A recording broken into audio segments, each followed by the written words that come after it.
Doctor Yunus Jamaat Shibir কিংবা সম্ভাব্য যে নতুন রাজনৈতিক দল যেটা বৈষম্যবিরোধী ছাত্র আন্দোলন নাগরিক কমিটি এরা মিলে করবে বা করতে পারে, কোনোটাকেই মির্জা ফখরুল ইসলাম আলমগীরের পছন্দ নয়।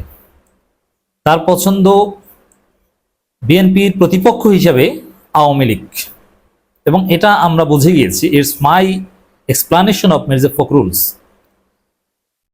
বিরোধী দল হিসাবে বিএনপি ক্ষমতায় আসবে এটা তো নিশ্চিতভাবেই বলা যায়, বা এখন পর্যন্ত যে হিসাব নিকাশ, beyond reasonable doubt BNP is going to seek power.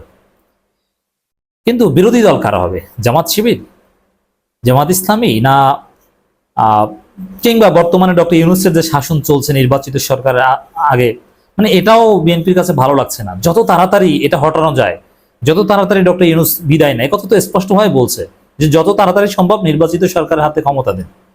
Doctor Yunus দেশ চালাচ্ছে, সংস্কার করছে, এটা বিএনপির কাছে মোটেও পছন্দ নয়। তারা সংস্কার করবে এটাই তাদের কাছে ভালো লাগে। আর বিরোধী দল হিসাবে বিএনপির ব্যাপক পছন্দ আওয়ামী লীগ। এই কারণেই আওয়ামী লীগকে নির্বাচনে চায়, এই কারণে আওয়ামী লীগকে নিষিদ্ধের পক্ষে নয়। এবং এই যে আগের যে বিতর্কিত বক্তব্য, তিন জায়গায় আমি দেখি, ইউএনবির সাথে সাক্ষাৎকারে, নয় দিগন্তের সাথে সাক্ষাৎকার এবং প্রথম আলোর সাথে সাক্ষাৎকারে মির্জা ফখরুল যেটা বলেছিলেন, সেম কথা অনেকটা আবারও বলেছেন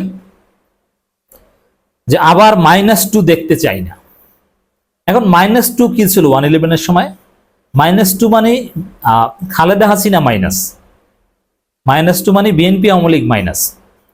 তো এখন আবার বলছেন যে -2 দেখতে চাই না। এর মানে কি বিএনপি মাইনাস? এটা তো আর কেউ করছে না। এখন তো মাইনাসের কথা বলছে আওয়ামী লীগের মাইনাস। এর মানে -2 দেখতে চাই না। এর মানে কি আওয়ামী লীগ মাইনাস এটা দেখতে চায় না। আর -2 কেন বলছেন? -2 শব্দটাই তো এখন প্রাসঙ্গিক না। এটা দ্বারা হয়তো বোঝাতে চেয়েছেন যে বিএনপি আওয়ামী লীগকে, বিএনপি সন্দেহ করছে ডক্টর ইউনূস সরকারকে, যে বিএনপিকে মাইনাস করে এই সরকার কিংস পার্টি গঠন করে। কিংস পার্টি বলতে এই বৈষম্যবিরোধী ছাত্র আন্দোলন জাতীয় নাগরিক কমিটি, তারা যদি কোনো রাজনৈতিক দল গঠন করে, that will be king's party according to BNP. King's party গঠন করে এবং জামাত শিবিরকে আলাদা স্পেস দিয়ে বিএনপির বিকল্প তৈরি করতে পারে ডক্টর ইউনূস সরকার। এটা বিএনপি সন্দেহ যে বিএনপির বিকল্প হবে শিক্ষার্থীদের নতুন দল এবং জামাত শিবির, এরা মিলেমিশে। আর আওয়ামী লীগ তো মাইনাস, তাহলে এটাকে কি -2 বলছেন নাকি মির্জা ফখরুল? তাহলে স্পষ্ট যে আওয়ামী লীগের অধিকারের পক্ষে এখন বিএনপি কথা বলছে, -2 দেখতে চায় না। এর মানে বিএনপির রিপ্লেসমেন্ট হোক এটা দেখতে চায় না। এটা দেখতে চাওয়ার কথা না, কিন্তু এটা তো গণতান্ত্রিকভাবে আপনারা মোকাবেলা করবেন। কিন্তু এইভাবে তো মানে রাজনৈতিক দল আত্মপ্রকাশ করতেই দিবেন না, সংস্কারের সময় দিবেন না, যেন তেন একটা ভংসং নির্বাচন দিয়ে আপনার ক্ষমতা আসবেন, এই যে ব্যস্ত হয়ে যাচ্ছেন, এটা তো ঠিক না, এটা তো অনৈতিক। আপনাদের সাহস থাকলে পর্যাপ্ত সংস্কার বা নির্বাচন বা লেভেল প্লেইং ফিল্ড, সবার অধিকার নিশ্চিত করার পর যে সুষ্ঠু নির্বাচন হবে কমপক্ষে 2.5-3 বছর পর, আপনার সেখানে কম্পিট করে দেখান। কিন্তু আপনারা পাগল হয়ে গেছেন একটা অস্বাস্থ্যকর নির্বাচনের জন্য। কারণ আপনারা যে সময়ের মধ্যে নির্বাচন চান, ওই সময়ের মধ্যে কোনো স্বাস্থ্যকর নির্বাচন সম্ভব নয়। তো -2 আর দেখতে চায় না, এই কথাটা কিন্তু আমি সন্দেহজনক হিসাবে দেখছি। -2 দেখতে চায় না মানে নতুন রাজনৈতিক দল জামাত শিবির, ডক্টর ইউনূস, কাউকেই বিএনপির পছন্দ না। এবং আওয়ামী লীগকে নিষিদ্ধ, আওয়ামী লীগকে মাইনাস করা, এটাও তাদের পছন্দ না। নাহলে -2 শব্দটা এখানে বলবে কেন? এখানে কি হাসিনা আছে? হাসিনা তো নিজেই নিজেকে মাইনাস করে ফেলেছে, হাসিনা তো পালিয়ে গেছে, তাহলে -2 কেন বলবে?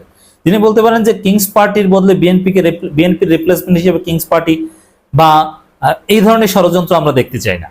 রাষ্ট্রীয় পৃষ্ঠপোষকতায় বিএনপিকে মাইনাস করা কোনো ষড়যন্ত্র হলে, বিএনপিকে পুরনো দল ট্যাগ দিয়ে নতুন রাজনীতির কথা বলে বিএনপিকে সরিয়ে দেওয়ার, মানে আমরা -1 দেখতে চাই না, এটা বললে মানতাম। কিন্তু -2 কেন বলবেন?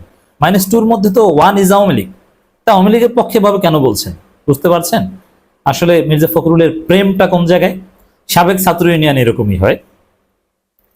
অনেকে আবার বলছেন যে মির্জা ফখরুলকে তো আমরা কিছুদিন আগেও গান্ধী বলতাম। তাই গান্ধীর বাংলাদেশে বা গান্ধীর থিওরিতে সবার আগে আওয়ামী লীগ অধিকার পাবে। আর যেহেতু এই গান্ধী ভারতের আদর্শে বিশ্বাস করেন বা ভারতের ফাঁদে অলরেডি পড়েছেন, এই কারণে জামাত শিবির পছন্দ না। বিএনপি মহাসচিব মির্জা ফখরুল ইসলাম আলমগীর বলেছেন, আমরা কোনো বিরাজনীতিকরণের রাজনীতিতে বিশ্বাস করি না, আমরা -2 দেখতে চাই না। হ্যাঁ, বিরাজনীতিকরণের রাজনীতি বিশ্বাস করি না, এটাও ঠিক আছে। আর বিরাজনীতিকরণ করছে কি? আপনি এই সন্দেহটা কেন করছেন? নতুন দলকে ভয় পাচ্ছেন, এটাকে কি বিরাজনীতিকরণ বলছেন? না, এই ভয় পাওয়াটা গণতান্ত্রিক কম্পিটিশনের প্রতি বিএনপির ভীতির একটা প্রমাণ। আর -2 শব্দটা কেন বলছেন আমার বুঝে আসে না, এটা বিএনপি ক্লারিফাই করতে হবে। তিনি বলেন, অন্তর্বর্তীকালীন সরকারের উদ্দেশ্যে বলতে চাই যে ভূতগুলোকে নিয়ে যারা এতদিন জনগণের উপর অত্যাচার নিপীড়ন চালিয়েছে, যারা দুর্নীতি করেছে, লুটপাট করেছে, সেই ভূতেরা কিন্তু এখনো প্রশাসনের মধ্যে আছে। এই ভূতগুলোকে দূর করতে হবে, নইলে কোনো কিছুই করতে আপনারা সক্ষম হবে না। রাইট, এই ভূতগুলো দূর করতে এর সাথে আমরা একমত। কিন্তু এই ভূতগুলোকে যে বিভিন্নভাবে প্রশাসনিক ভূত ধরলাম, এখন পর্যন্ত দূর করতে পারেনি, কিন্তু দূর করার চেষ্টা করছে এবং করা উচিত দ্রুত, আমরা একমত। কিন্তু পলিটিক্যাল গ্রাউন্ডে আওয়ামী লীগের ভূতকে যে বিএনপি প্রশ্রয় দিচ্ছে টাকা পয়সার বিনিময়ে, আপনারা এটা থেকে একটু ফিরে থাকুন। আপনার নেতাকর্মীদেরকে তো আপনি কন্ট্রোল করতে পারছেন না। শিক্ষক কর্মচারী ঐক্যজোটের উদ্যোগে বিশ্ব শিক্ষক দিবস উপলক্ষে একটা সমাবেশে তিনি কথা বলেন। প্রতিকূল আবহাওয়া উপেক্ষা করে সারা দেশ থেকে কয়েক হাজার শিক্ষক এতে যোগ দেন। দেখেন, শিক্ষক বা এই ধরনের পেশাজীবীদের জামাতের প্রতি একটা আকর্ষণ তৈরি হয়েছে বিএনপির চাইতে, রাদার দেন বিএনপি। আমি দেখেছি সরোয়ার্দী উদ্যানে জামাত ইসলামীর একই দিনে যে সিরাত মাহফিল হয়েছে জামাত শিবিরের, সেই সিরাত মাহফিলে উপস্থিত হয়েছেন অনেক শিক্ষক, যারা এসেছিলেন বিএনপির এই শিক্ষক সমাবেশে যোগ দিতে। এই শিক্ষক সমাবেশ শেষ করে তারা এসেছেন সরোয়ার্দী উদ্যানে ওয়াজে। এবং তারা বলছেন যে আমরা আমাদের ওয়াজ শুনতে এসেছে, কথা বলছে না। কালবেলার সাথে একটা সাক্ষাৎকারে বলছে যে আমরা এতদিন বঞ্চিত, আমরা শিক্ষকরা অধিকার চাই, আমরা শিক্ষক হিসাবে মর্যাদা চাই, আমরা এই কারণে সরোয়ার্দী উদ্যানে এসেছি। অথচ ওখানে কিন্তু ওয়াজ হয়। মানে এটার একটা ব্যাখ্যা হচ্ছে যে জামাতের কাছে একটা প্রত্যাশা এই শিক্ষক সমাজ বা এই পেশাজীবীদের আছে, যারা একসময় বিএনপির কাছে প্রত্যাশা করতো। কিন্তু অনেকেই বলছে, আমাদের দর্শকরা অনেকে মন্তব্য করছে যে আওয়ামী লীগ বিএনপি দুই দলকে দেখেছি, এবার জামাতকে দেখি। এবং অনেকে বলছে no Awami League no BNP. It's very good slogan, কিন্তু এই জামাত এই সুযোগটা যদি কাজে না লাগায়, it will be failure of Jamaat Islami. Jamaat যদি নিজেদেরকে কার্যকরভাবে সংস্কার করে, আরো ফ্লেক্সিবল দল করে, ক্যাডার সিস্টেমকে নির্বাচনী গ্রাউন্ডে মুছে ফেলা হয়। সংগঠনে অবশ্যই ক্যাডার সিস্টেম দরকার, কিন্তু ইলেকশন ফিল্ডে এই ক্যাডার সিস্টেমের মাধ্যমে হয় না, গণতান্ত্রিক রাজনীতি ক্যাডার সিস্টেমের মাধ্যমে হয় না।